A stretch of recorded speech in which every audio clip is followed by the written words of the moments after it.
ये वाकया मिस्र में पेश आया। एक छोटी सी 6 साला मासूम बच्ची सड़कों पर टिश्यू पेपर्स बीच रही थी, चेहरे पर मुस्कुराहट लिए फिर रही है। ग्राहकों को आते देखकर छोटी सी टोकरी उनके सामने करती हुई कहती, आपको टिश्यू पेपर्स चाहिए? वो एक खातून के सामने से गुजरती है तो देखती है कि वो रो रही है। मासूम बच्ची उसके पास रुक जाती है। खातून ने भी अश्कबार आंखों से इस प्यारी सी बच्ची को देखा जो चेहरे पर खूबसूरत मुस्कुराहट लिए इसे टिश्यू पेपर का पैकेट पेश कर रही थी। इसने अनजाने में टिश्यू पेपर निकाला और अपनी आंखों से आंसू पूंछने लगी।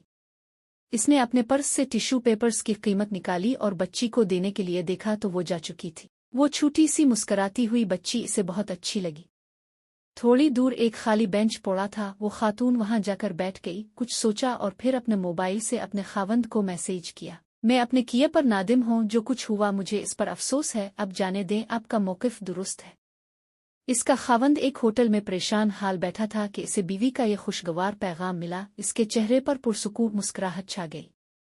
उन मियाँ बीवी के माबैन किसी बात पर झगड़ा हो गया था। इस खुशी में इसने वेटर को बुलवाया और बड़ी खुशी से इसे 50 मिस्री पौंड पकड़ाकर कहा कि ये तुम्हारे हैं। वेटर को एतबार न आया और कहने लगा, चाय की कीमत तो सिर्फ 5 पौंड थी, बाकी तुम्हारी टप है। वो गोया हुआ।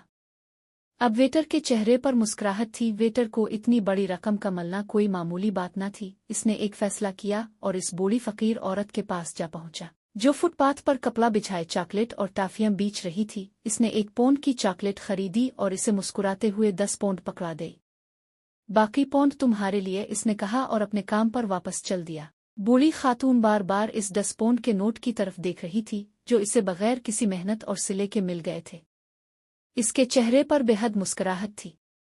इसका दिल मारे खुशी के बिल्लियों उछल रहा था। इसने जमीन पर बिछाए हुए अपने सामान को समेटा और सीधी कस्साब की दुकान पर जा पहुंची। इसे और उसकी पोती को गोश्त खाए कितनी मुद्दत गुजर चुकी थी। उनका गोश्त खाने को जी चाहता था, मगर उनके वसाइल इजाजत नहीं देते थे। आज उनकी ख्वाहिश पूरी हो रही थी। इसने मुस्कुराते हुए गोश्त खरीदा और घर चल दी। बूढ़ी अम्मा ने बड़ी मेहनत और शौक से गोश्त पकाया और नन्ही सी प्यारी सी पोती का इंतजार करने लगी कि वही तो इसकी कल कायनात थी। आज वो गोश्त खाकर कितनी खुश होगी।